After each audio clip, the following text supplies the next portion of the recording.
नमो सिद्धाण नमो आयरियाण नमो वज्रायाण नमो लोए सव साहुण। बोलिए देवादिदेव 1008 मूल नायक श्री महावीर भगवान की, परोपकारी आचार्य भगवंत विद्यासागर जी महामुनि राज की,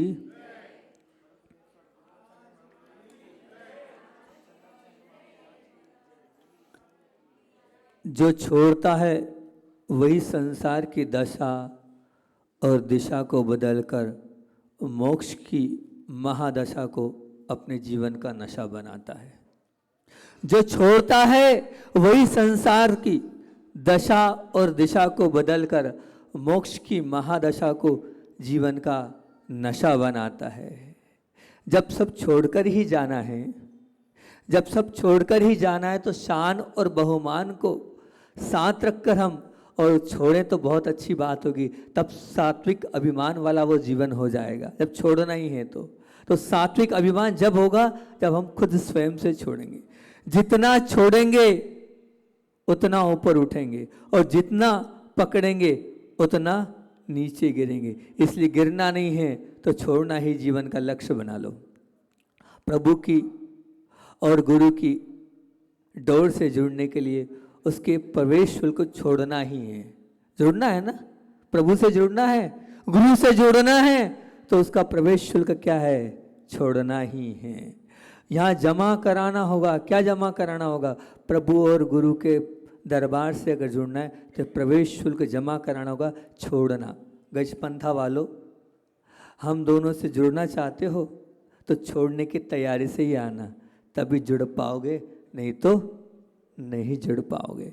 आपने अपने जीवन में बहुत जोड़ा है, पर अब आपको किससे जुड़ना है? गुरु से जुड़ने का मौका मिला है। हम तो जोड़ेंगे नहीं, पर जो जुड़ेगा उसे छोड़ेंगे भी नहीं। और प्रभु और गुरु से रिश्ता आपका निश्चित तौर से जोड़ देंगे। बताओ यहाँ बैठे कितने लोग हैं जो हमसे रिश्तेदारी बनाएंगे और अपने जीवन को ऊंचा उठाएंगे? कितने लोग हैं जो हमसे रिश्ता जोड़ेंगे और अपने जीवन को ऊंचा उठाएंगे? दो मुनिराज हैं, आपको नया रिश्ता बनाना है, नया जीवन प्रारंभ करना है और अपने जीवन में गुरु को स्थान देना है। हमसे रिश्ते जोड़ने में आपको निश्चित मान के चलना, कर्मों का दहन होगा, कर्मों का वमन होगा और कर्मों का हनन होगा। जिसने रिश्ते जोड़े हैं उसका हनन ही होगा कर्मों का। क्योंकि ये छोड़ने की बात क्यों कर रहे हो महाराज जी? क्योंकि आज का जो चिंतन है मेरा छोड़ने पर है। जहाँ जाता हूँ उस स्थान के नाम पर पूरी व्याख्या करता हूँ। कभी अभी मांगी तुंगी में था तो मांगी तुंगी में 10 दिन लग गए, उस 12 जितने दिन रहे वो व्याख्या ही समाप्त नहीं हो पाई। अब यहाँ भी प्रारंभ करी, ये चिंतन में प्रारंभ किया है कि गजपंथा क्या कह रहा है। गजपंथा वालों सुन तो लो कि गजपंथा क्या बोल रहा है। गजपंथा का ग बोल रहा है, गर्व छूटा कि नहीं गजपंथा के उन प्राचीन भगवानों के दर्शन करने से। ग कह रहा है गर्व छूटा कि नहीं गजपंथा के उन प्राचीन भगवानों के दर्शन करने से। जड़ के प्रति दृष्टि, पैसे धन संपदा, जड़ के प्रति दृष्टि छूटी कि नहीं गजपंथा के उन प्राचीन भगवानों के दर्शन करने से। प कह रहा है पक्षपात भरा पड़ा है सबके अंदर, भरा है ना। पक्षपात छूटा कि नहीं गजपंथा के इन महावीर भगवान के दर्शन करने से। आज महावीर जयंती है ना। था क्या कह रहा है? था कह रहा है थारी मारी, मारवाड़ी ज़्यादा है यहाँ, पाटनी है, काला है, बड़जत्या है, तो थारी मारी छूटी की नहीं गजपंथा के दर्शन करने से। ये बात है, गर्व छोड़ना है, जड़ के प्रति दृष्टि छोड़ना है और पक्षपात छोड़ना है और थारी मारी छोड़ना है। चारों छुड़वा देंगे धीरे धीरे, चिंता मत करना, चारों छुड़वा देंगे। तो गर्व छूटा कि नहीं गजपंथा के दर्शन करने। सबसे पहले तो मैं भूल जाऊंगा, पहले वो बात बोल दूं, क्योंकि मैं भूल गया तो बार बार एक बात आ रही है कल से लेकर अभी तक। कल आहार में भी उस चीज़ को देखा मैंने, आज भी सुबह से सुनते जा रहा हूँ मैं। हम आपसे स्पष्ट कर दें कि इस पंचम काल में जिसका भी जन्म होता है वो मिथ्यात्व के साथ आता है। किसके साथ आता है?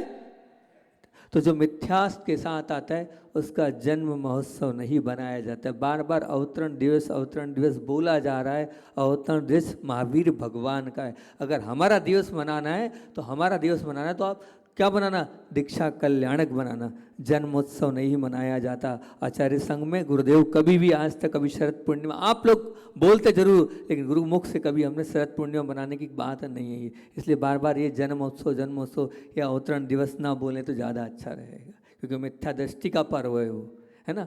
तो वो अब नहीं बोलें बार बार। हमारे आप बोलते थे और हमारा जो है सिकन आ जाती थी चेहरे पे, क्यों बार बार बोल रहे हैं। तो गर्व छूटा कि नहीं गज पंथा के दर्शन करने से, क्योंकि दर्शन करके भी आपके प्रदर्शन रूपी भावों का गमन हुआ कि नहीं, ये विचार करना। गर्व, बहुत बढ़िया बात बोल रहा हूँ, गर्व इस दुष्पर्व नहीं, गर्व जो आपके अंदर भरा पड़ा है, गर्व इस दुष्पर्व ने ही जीवन को दुष्कर और कष्ट की असीम पीड़ा से पीड़ित कर रखा है। आज जो पीड़ा का अनुभव कर रहे हो ना, वो गर्व के कारण, आपके अंदर जो गर्व बैठा है उसी दुष्पर्व है ये गर्व। क्या है?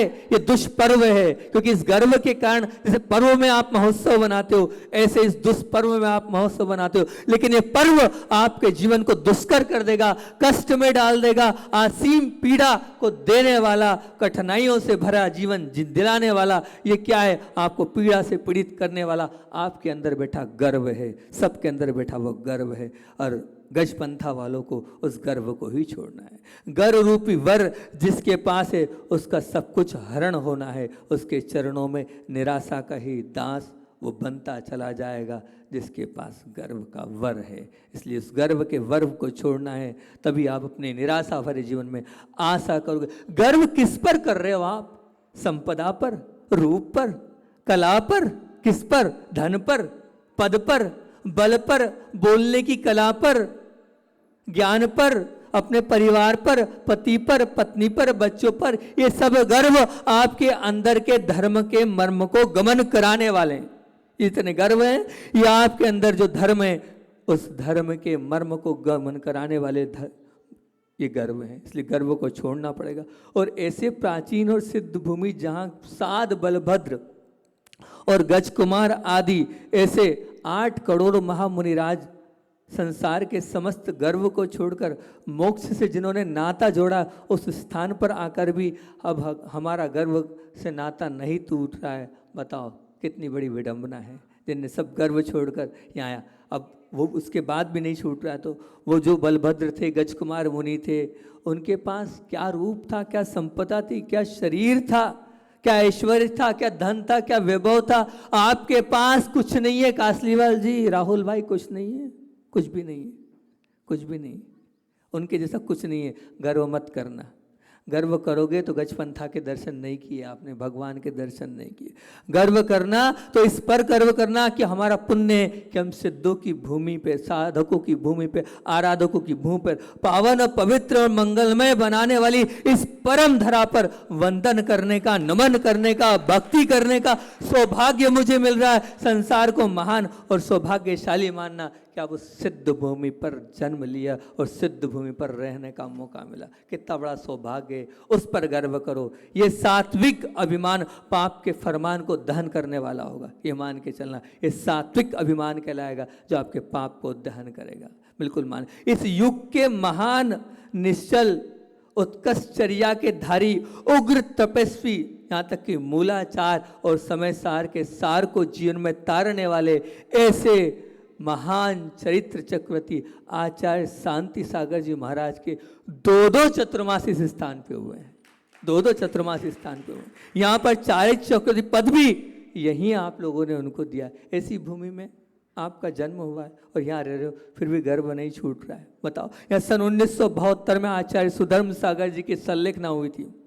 वो समाधि, वो जो मरण है, वो यश गाथा सुनाता है। ऐसा मरण भूतो न भविष्यति कहने में आया है कि उस मरण को सरकार की उस अफसर, उस गजेट में भी लिखा गया है, ऐसा यहाँ मरण हुआ सुधर्म सागर जी का, जब समाधि मरण हुआ था पारस जी के माध्यम से पता चला, क्योंकि मैं इतिहास का बहुत रुचि करूँ, इतिहास को पता करता रहता हूँ। तो आप सुनो कैसी समाधि हुई थी, वो समाधि जिसमें क्या बोले पता, जब समाधि हुई, समाधि के बाद जब उनका दाह संस्कार, पानी गिर रहा है पर वो अग्नि बुझ नहीं रही है, क्या चमत्कार था।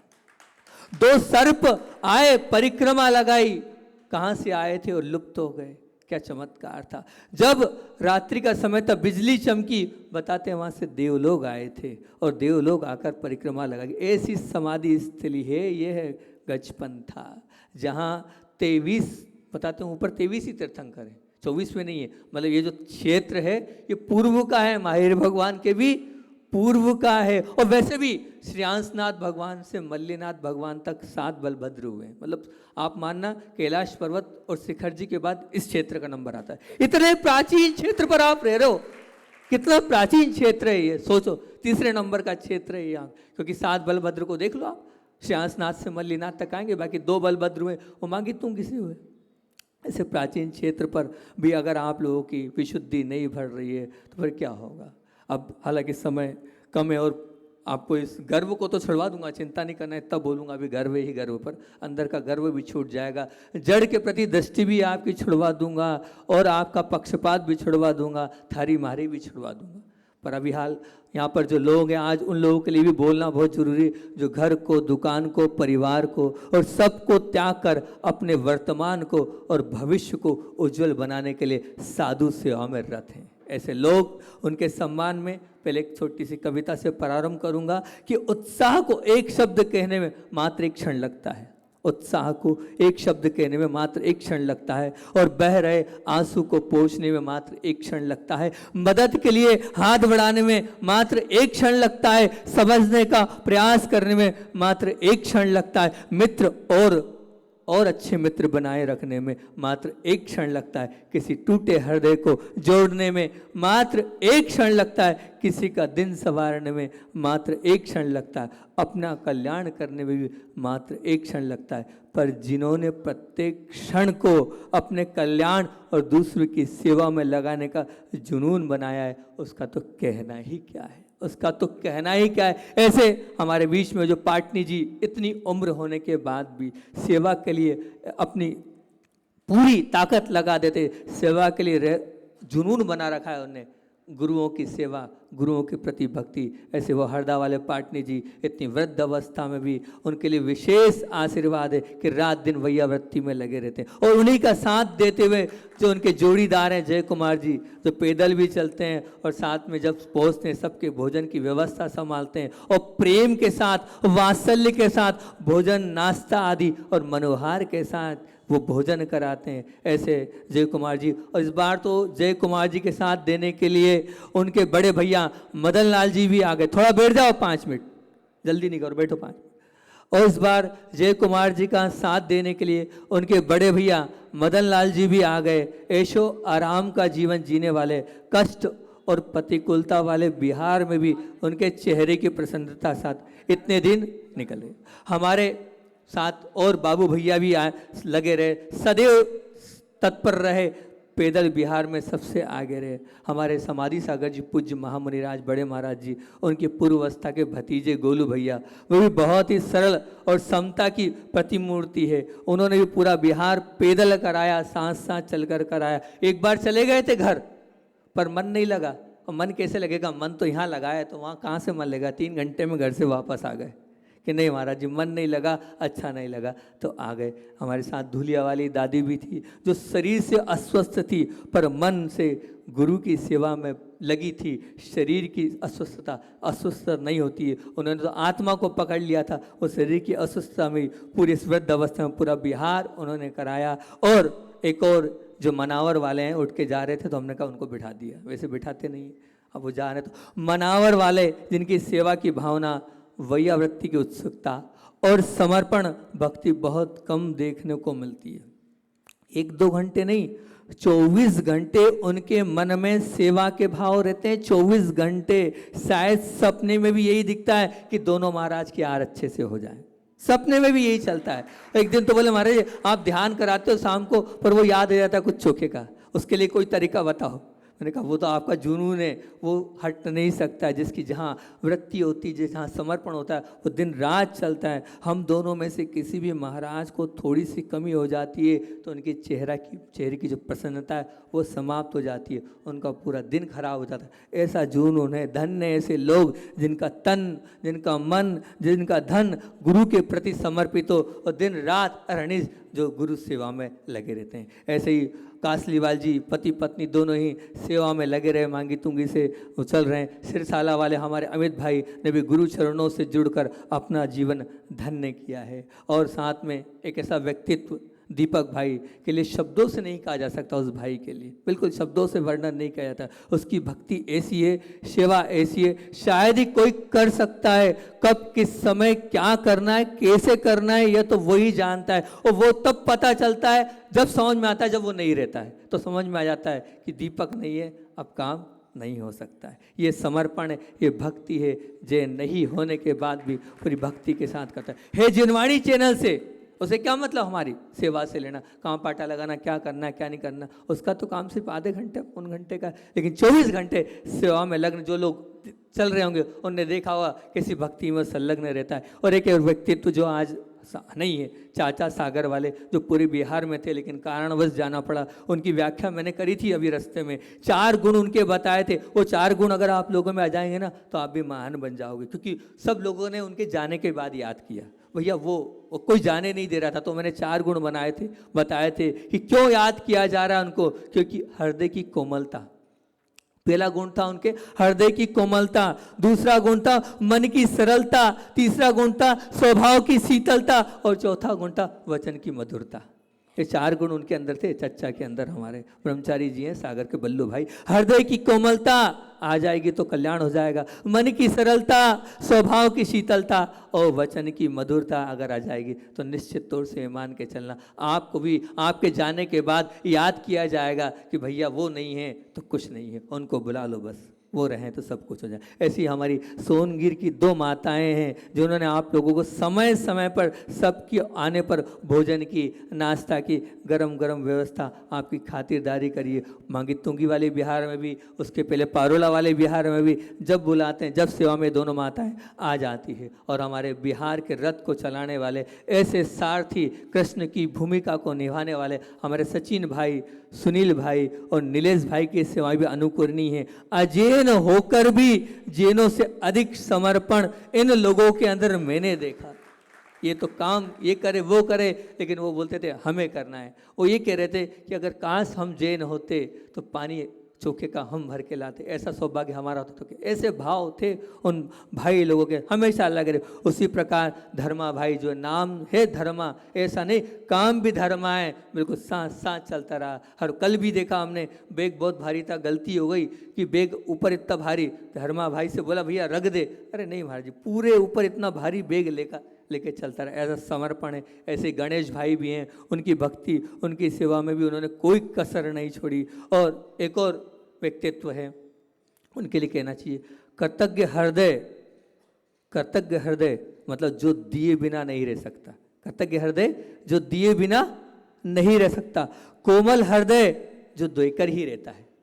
कोमल हृदय जो देकर ही रहता है। और कृपण हृदय जो नहीं दे सकता। कृपण हृदय जो नहीं दे सकता। और कठोर हृदय जो देना ही नहीं चाहता।